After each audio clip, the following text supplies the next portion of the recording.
Go over a ledge, that's sort of hard. Yep.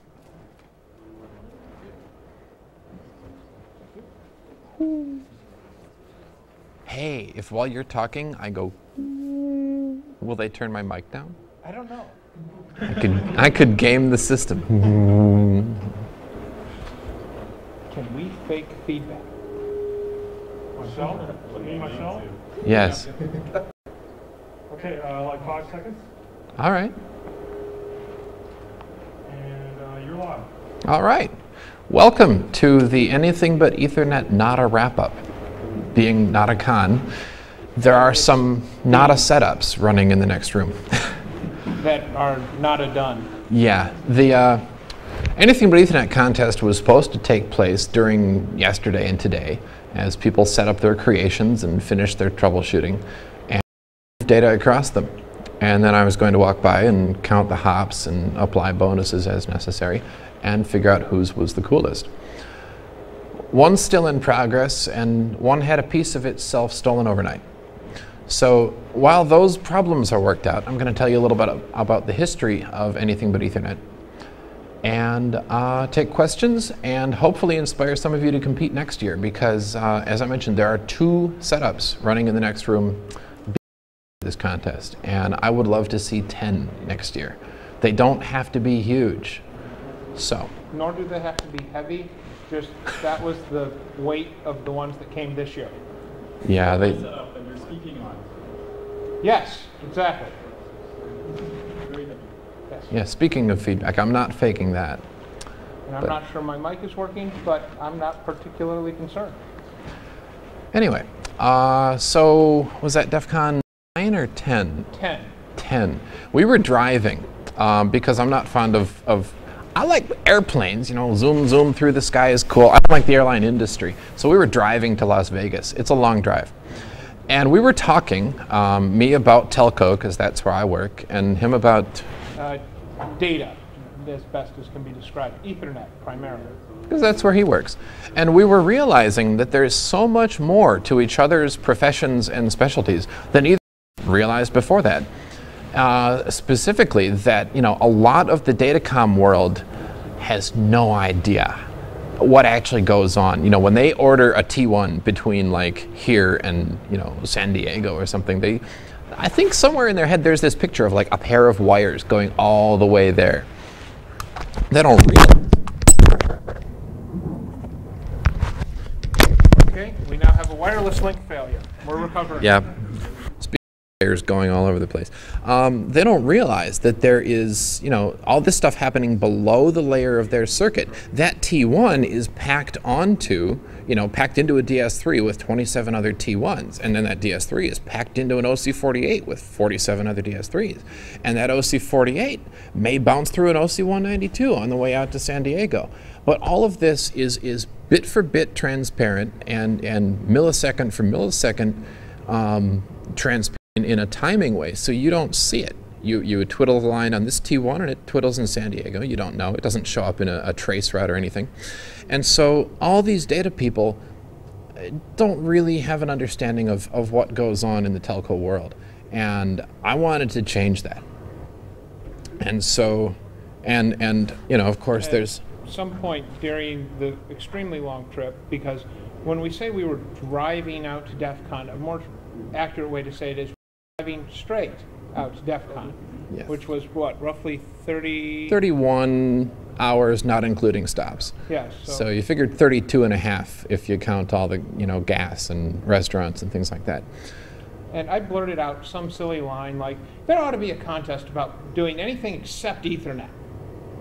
And it kind of stuck. Yeah. Boy, that sounds cool. Yeah, we could get Token Ring and ArcNet and T1s and ATM. And we had no idea, none, what was going to happen 3 years into the contest. Yeah, so the first year, it was announced on the website for Notacon 1, and there was exactly 1 entry. So it won, and it lost, and it took all the places and everything. And it was IP over voice. A couple guys hacked together some scripts in the car on the way here from Pittsburgh. I believe so. There aren't very good records of this. I'm not entirely sure who they were. idea was that they would take these two laptops with Linux and some, speech recognition and synthesis and speakers and microphones, and set them next to each other, and they would talk back and forth and exchange data. It didn't work real well. But more specifically, it was not just IP over voice, it was IP over profanity. Which I will not repeat here, but it's really priceless. If there are from the first year, you owe it to yourself to dig up the talent show, because that was when it was thrown into. We said, well, it's kind of a talent, whatever, do it during the talent show. The entire system was in fact wired into the room's PA system, which was amusing by itself to start with, but it got worse because the speech recognition side of it kept on mistaking people in the room saying something, or people saying something over the PA, as being the opposite end of the link trying to communicate. And they kept on trying to reset the link. So you come to the end of a sentence and all of a sudden it'd swear at you. So now you have to realize the people in question who were coming to the end of their sentences were the other talent show competitors. And so there'd be people up there singing the MIT engineering fight song, and as soon as they were done, F you. It was funnier than anyone at the talent show. These two computers stole the show. But that was the first year. That was, and it set the tone for strange methods of doing communication at that point. We'd both envisioned something like, routers and modems and all these things that you actually use to communicate. And here were people taking this entirely more creative track than anyone had dreamed. And so for the second year, there were 2 entries, double the number the first year. And one of them was done by Strider, who's in the other room. One of them was done by Amish One. Yes, I decided that there was only 1 entry in the first year, so I should add a second entry for the second year. So I'm going to go through and give the quick summary of what I did first, because frankly, it was less impressive. I built a system to push modem tones over VoIP. So it was modem data over voice over IP. This was not designed for efficiency. What it was a 300 baud acoustical coupler jacked into a standard POTS line phone, plugged into a computer running asterisks, comes out of an Ethernet link into a budget tone 100 SIP phone. I think there was one sitting over in the next room that somebody was playing with slash tricks. See if I can mispronounce that. Which was then jammed into an acoustical coupler, the style that you might have seen 10 years ago, that people would walk up to airport phones and just sort of clamp to the phone. So they could run velcros to the handset. It's great. It's a wonderful thing. Which then came out of that and plugged into a 2400 baud modem. In fact, the first modem I ever was handed, purchased for me, birthday present when I was 10. Thing still works, 5-year warranty. They were serious. That thing still works. Okay, came out of that, and at this point, I've done something absolutely silly, but I felt like adding more links. So I ended up bouncing the entire connection, taking that serial link out, plugging it into an amateur radio TNC, into a radio, bouncing it off my car, which was sitting out in the parking ramp, to another radio and TNC combination, having it fall out of the serial port, and there's a terminal on the other. Then you type at one end, hit enter, and you'd watch it squeal, and then squeal on the radios, and eventually you'd see it show up on the other side. It worked. It was 300 baud, and latency that would scare you. But it did work. It did work. We were typing back and forth from one end to the other, is this thing on? Is this thing on? Apparently so. But of course, the moment we picked it up, because I constructed it in the next room and brought it over here, placed it in this room, it failed. It failed to work. My best guess right now is that using acoustical couplers in a room with amplified audio is not the best idea in the world. I could be wrong. My personal guess is that Budgetone phone, which has, it's made in like Taiwanistan or something where they've never heard of RF shielding, and you plug the thing in, and as it boots, you hear it on your radio. When you make a call, you hear it on your radio. I think that might have had something to do with the ham. you hear it on your monitor. Okay. I didn't know those were supposed to be audio output devices, I but assure you, they aren't. in Budgetone world, they are. So I had to put that thing 6 foot away from my monitor when I was using it. Otherwise, not only did I hear my monitor, but I also watched the screen go. And it's sort of like, ooh, that doesn't look happy. yeah, you get what you pay for sometimes, hardware-wise. Anyway, the other entry was constructed by Strider in the next room. And if he wants to wander over here, if somebody wants to invite him over here, I'd love to have him talk about last year's setup as well as this year's.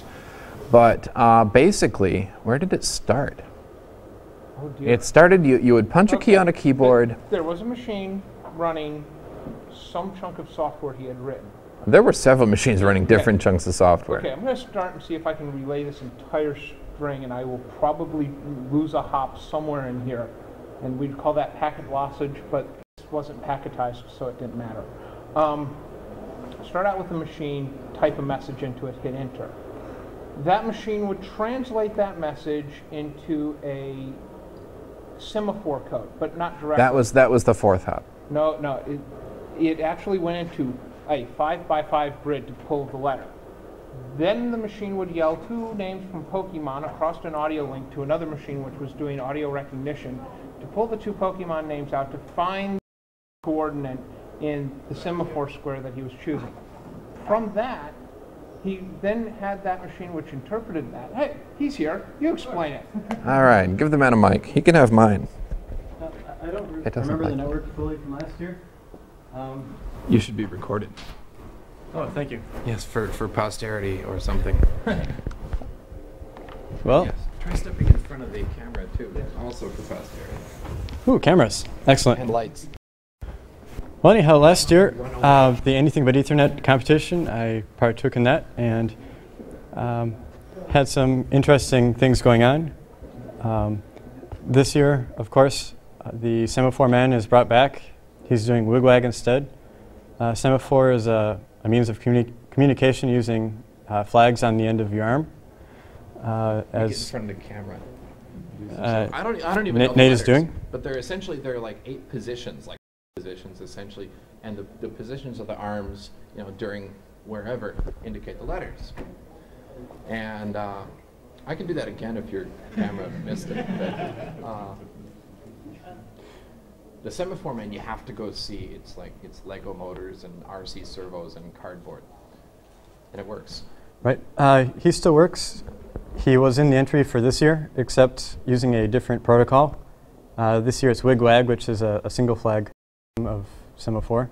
How does that work? Like left, right, or something like Right. that? Some people use Morse code for it, with right being a dash and That's di. neat. But during the Civil War, the code that I'm using has something similar to Morse. So it's Vericode, but with different dits and dots. Of course, there was also the Lego printer last year. That took ASCII data over infrared.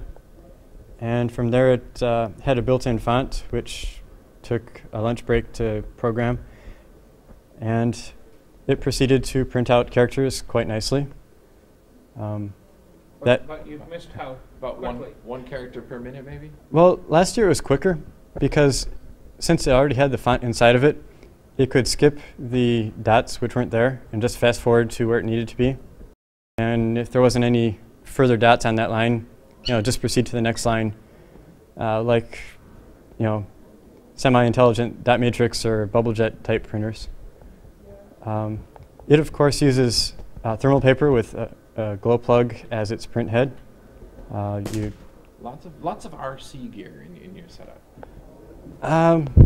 Just a bit. Couple servos, the glow plug. Right. I was into model planes, still play with them occasionally, so I had that lying around. And most of the stuff in there is everything I had lying around. This year the printer is doing Hellschreiber instead of just printing ASCII characters, meaning the font is stored on the computer sending it data rather than in the printer itself, which gives you some problems with synchronization. Hellschreiber is a fax protocol where you're sending a single line at a time, So you start at the beginning of the line, you send characters as pictures going from left to right. And if your synchronization isn't perfect, it rolls off the paper tape. So you have the letters, but you might have the top of the letter on the bottom of the line and the bottom of the letter on the top of the line. So you're never quite sure what you're going to get, but you can usually piece it together. And those were the highlights from last year, I think. Everything else was pretty straightforward. Sure. All right. Last year, the main metric of performance was the hop count, simply how many times your data could change formats.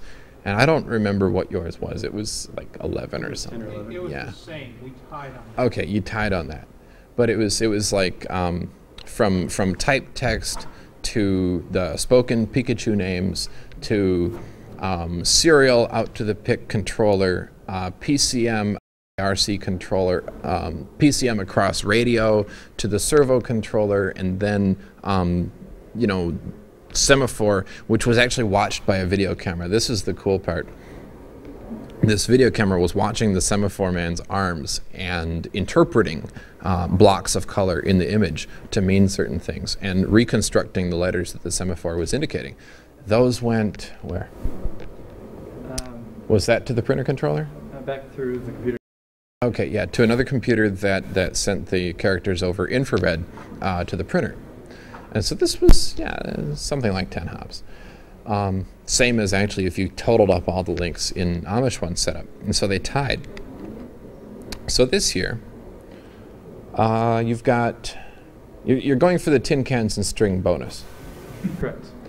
Now, I don't know how many you've read the rules for anything but Ethernet, but there's a 5-point bonus. I think it's 5 points. For anyone actually transmitting data over tin cans and string. And in this case, it's a plastic cup and a string and a tin can on the other end. That works. That works. What else have you got? Well, the Spark transfers data over parallel and SCSI.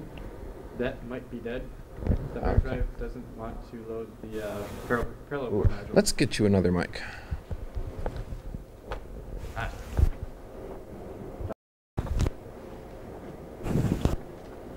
Yes, it seems that all the turmoil has blown the Spark's mind.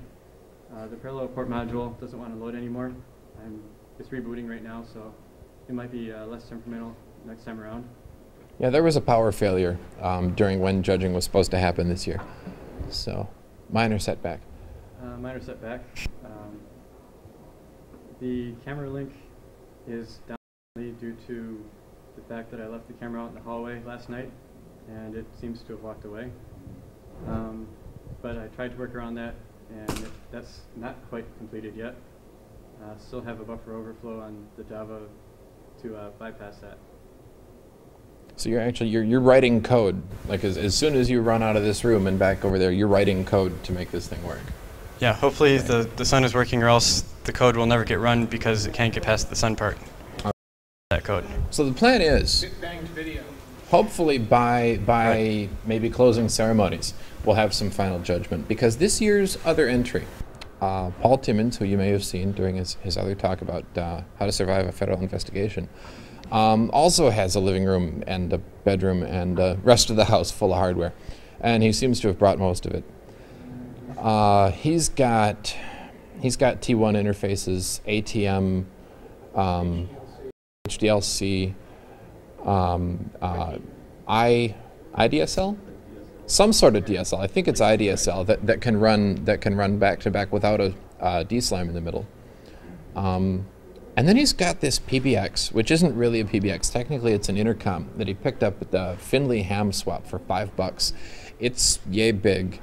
It's East German 1940-something manufacturer. It's a step-by-step telephone system. It doesn't to the real telephone network, so it's not a PBX, but you pick up an extension and it generates dial tone. You pulse dial some digits and you get to watch it selects a digit, and then you dial more digits and it generates ring and all this stuff, and when the other extension answers, it connects the call and everything. And I saw a modem. I saw a pair of modems connect through this thing. I'm not exactly sure how or what it took to make that happen. There was some phone cord making and some Actually down of. had to war dial to figure out which Oh, yeah. plug they were They didn't know plugged which into. extension was which, so they had to war dial the darn thing to find it.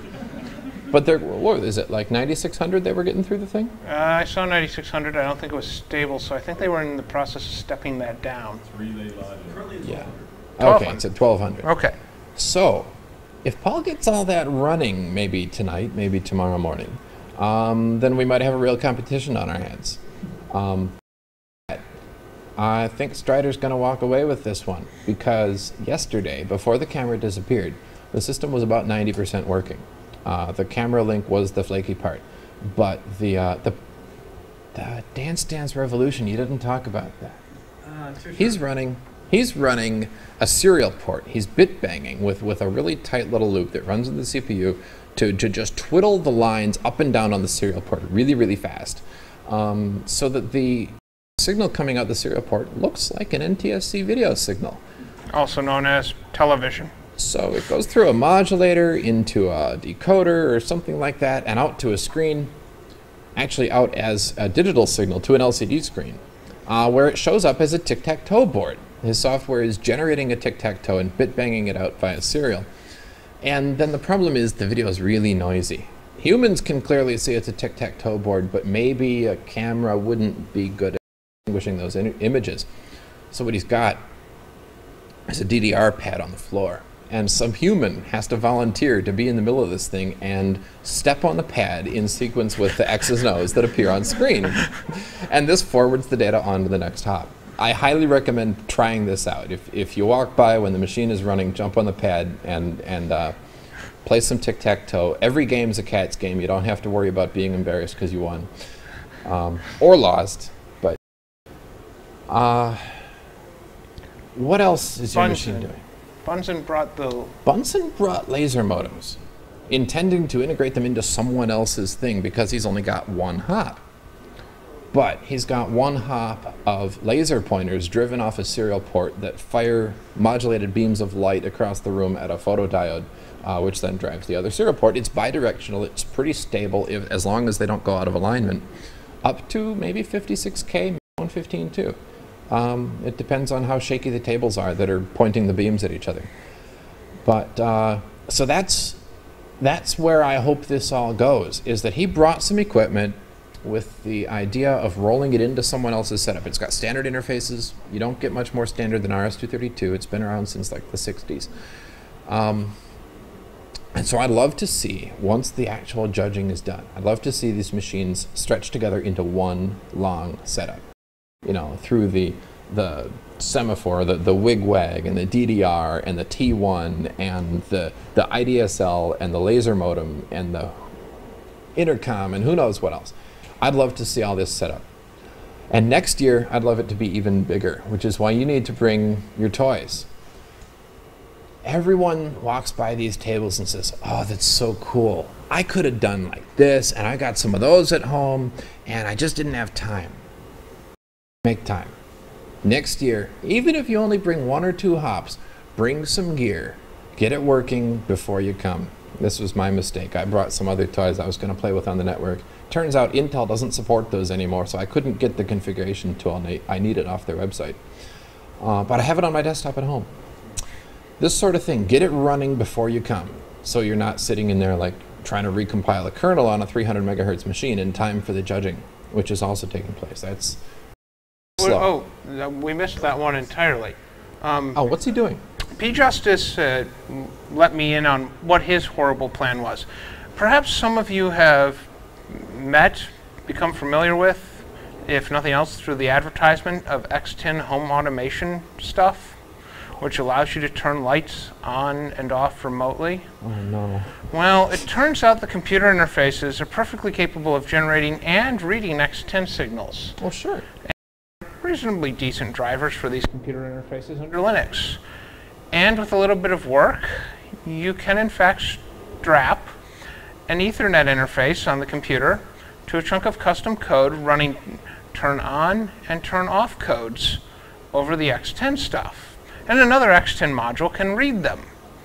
And thus, you can sit there and push out 1 byte or a nibble per signaling, which would be one of the 16 house codes, or one of the 16 device codes on this X10 link. So you can sit there and push 4 bits at a time, slowly. So his protocol is very simple. He has timing recovery. The first half of the byte is the on code. The second half of the byte is the off code. And it sits there and pushes very slowly 1 frame of Ethernet traffic.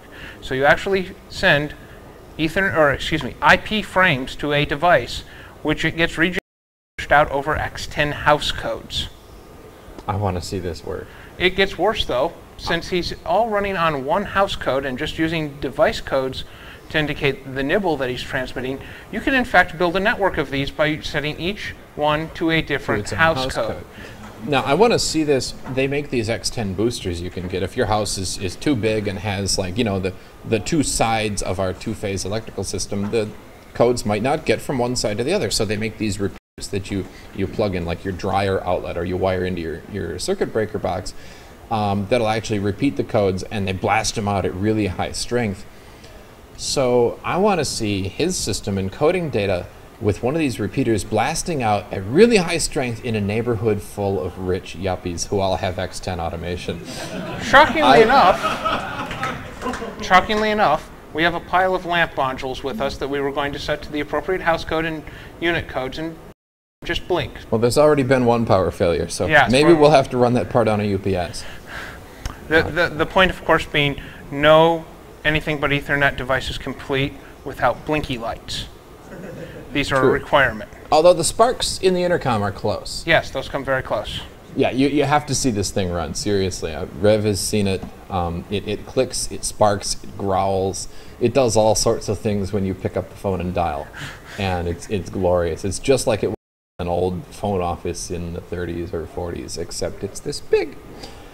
And don't touch it. Yes, please. There's high voltage inside. It's cool. Who touched it? Was it you that touched it? No. It was Paul. It was. Oh yeah. Paul was trying to alligator clip something onto the wires, and next thing, ah! No, actually, he's standing back. He was signaling it by grabbing 2 wires and tapping together. Yeah, that got me too. Yeah. Oh, okay. You've tasted its wrath. Kept me up an extra hour. There might be some people into that. I don't know, but it's a lot of fun. So everybody stop by and play with the machines and say, man, this is so cool. I totally could have done this, and then do it next year.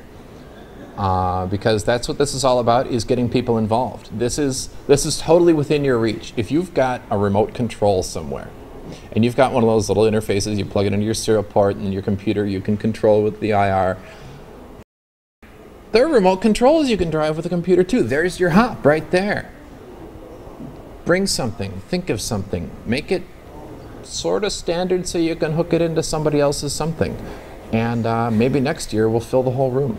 And yes? Do we have defined winners yet, or is everybody still finalizing their entries? We don't have defined winners. The power failure kind of set things back a little bit. But one thing we should do is open it up to questions if anybody would like to ask the poor people who came up with this crazy idea and unleashed it any questions. yes. What's minimum speed you'll accept? You know, we'd really like to see it push a byte. Per hour, maybe? Yeah, we want to be able to actually verify it's working during the con. The first year there really weren't a lot of rules. Although I think actually the first rules were the same, weren't they? It's just nobody used them the first year. Yeah. Yeah. So there were originally 5 categories. Your network should be the fastest, longest, slowest, most varied, or most absurd. And All of the above. yeah, pretty much everybody tried for all of the above. So this year it's pretty much just 2 categories. There's like the serious network that I've kind of set the bar that you should be able to check your email over it. You know, maybe dial up speed. It doesn't have to be fast. Hey, if we get something that, you know, the slowest hop in it is a T1, I will be very impressed. OC48 gear is getting cheap, people. Go on eBay. You know, you can blast a couple gigabits over a couple miles of fiber for a couple grand.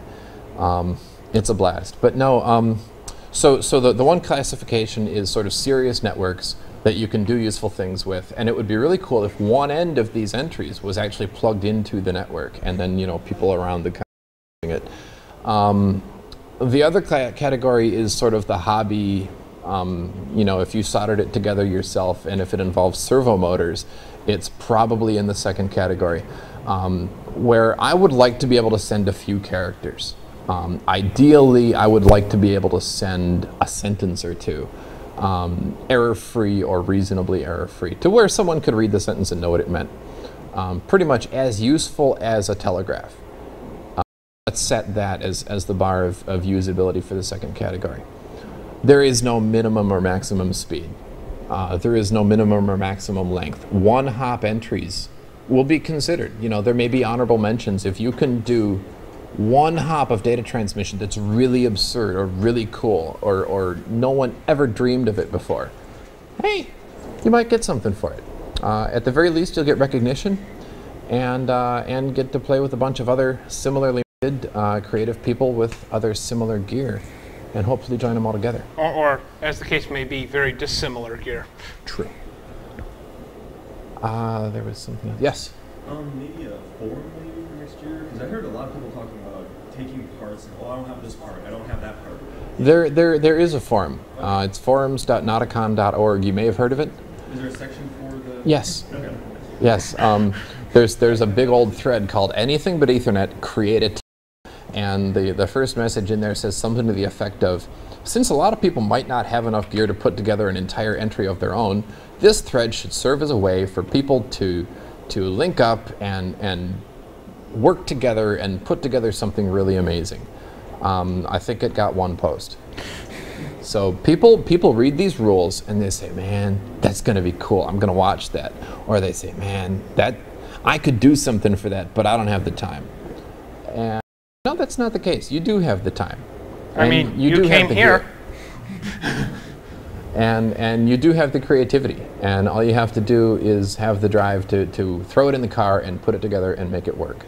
In fact, we're reasonably sure that some of the entries were literally just the contents of somebody's living room thrown in the car. Something like that. So, hypothetical ideas. Who wants to enter what next year?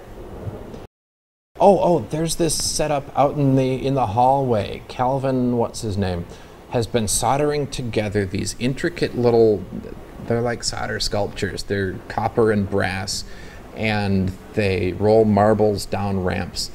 There was a question in chat a couple weeks ago about, will there be room for a train?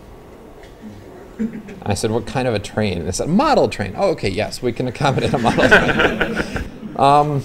And he doesn't have it working, and rather than enter something that's not reliable, he's decided to work on it for another year. But he assures me that if at all possible, he'll have a train next year, where he's got little hopper cars that accept marbles. He's got like 4 spaces within the car for marbles to be or not be. And then they're going to zip around the table and dump the marbles, which will interpret those bits. And, you know, like 2 passes will make 8 bits or something like that. Maybe multiple cars per train. I really can't wait to see it. That's going to be glorious. If I could interject for just a brief moment. Please do.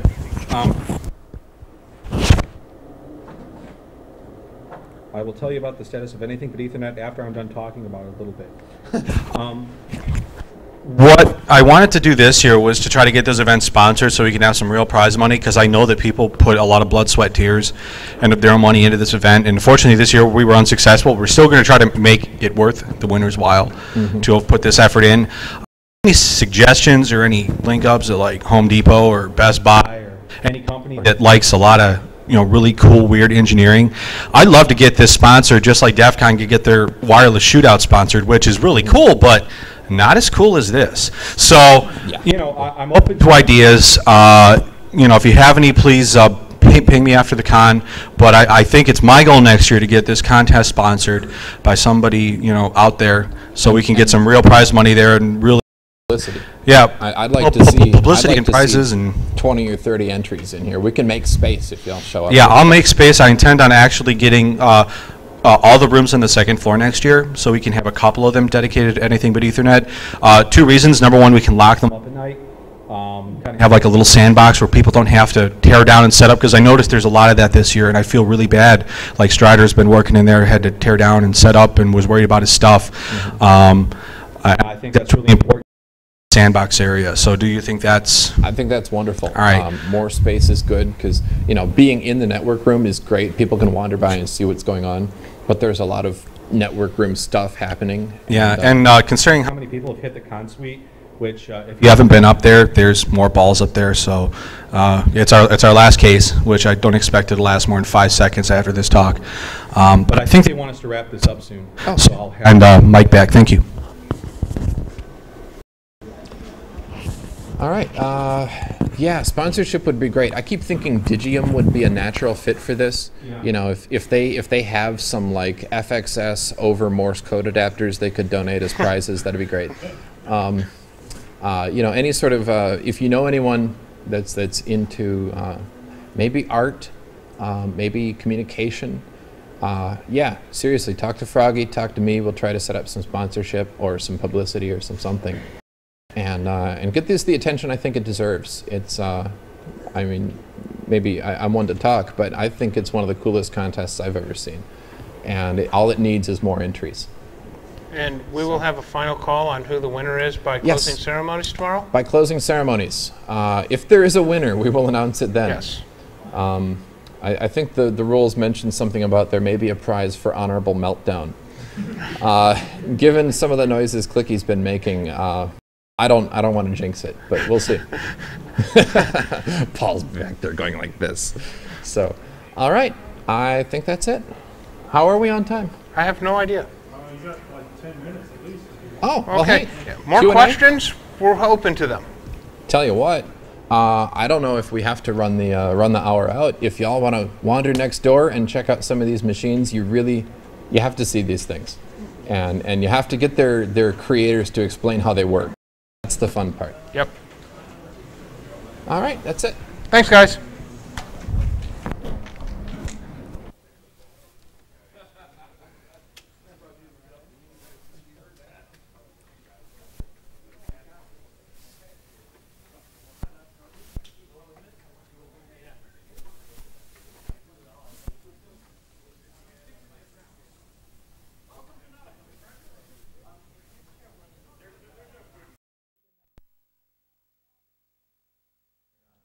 Difficult challenge of your show? For me, personally, the most difficult challenge initially was hosting. Finding a place to put the show. Because we started out, a friend of mine was like, yeah, sure, I'll host your show on my server or whatever. Not expecting, you know, anything big to come out of it. And like the first few episodes, we got a lot of downloads and ran his bandwidth out.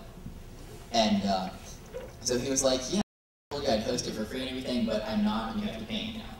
I'm not going to host it, you have to pay me for everything you just used up. Let's see also the 75 meg per show download. Yeah, I mean, it's basically, but I guess if you catch on to the smaller file size, it won't be such an issue. But finding, yeah, I still, yeah. I mean, I still haven't paid him for it, but yeah, I still talk to him, so.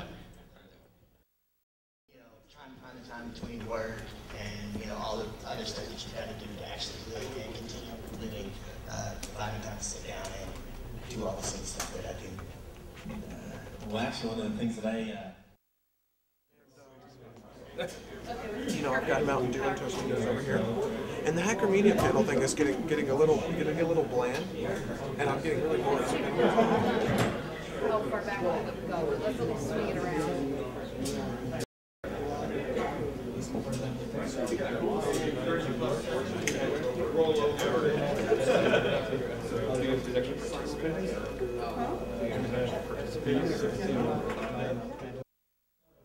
Point 0.7 volts in reverse direction.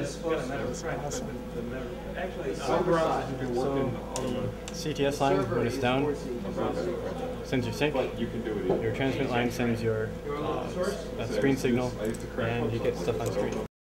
Based on ID, I'd open up like 500 pages and have a course for 5 seconds.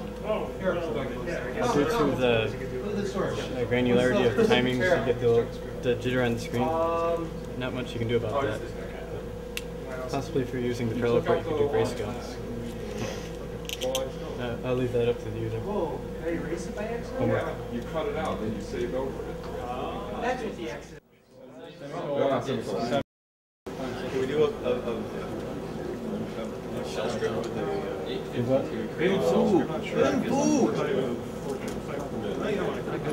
Semicolon? Yes. Cause too much communication. Low power noise. Yeah, we need an isolation transformer to truly power this. Run the extension down the elevator. I mean, they gotta have isoflux somewhere. It's big enough. I don't know. I don't really know. I mean, it is this I thought we had some in some other buildings.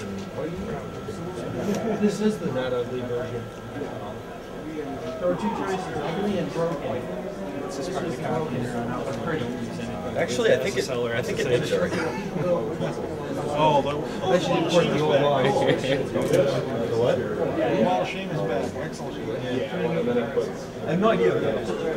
Well, that'd be scary. Not a good No. The open FTP.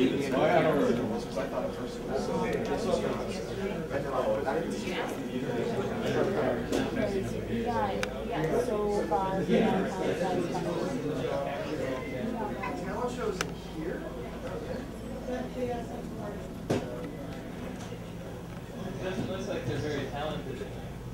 They're just calling up numbers.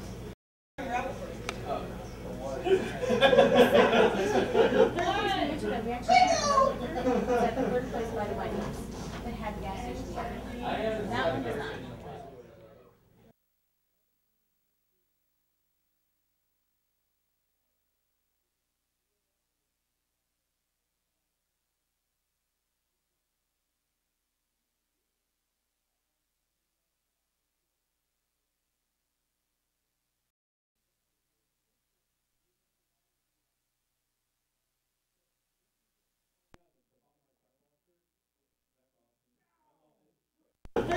We actually had at the third place by the White House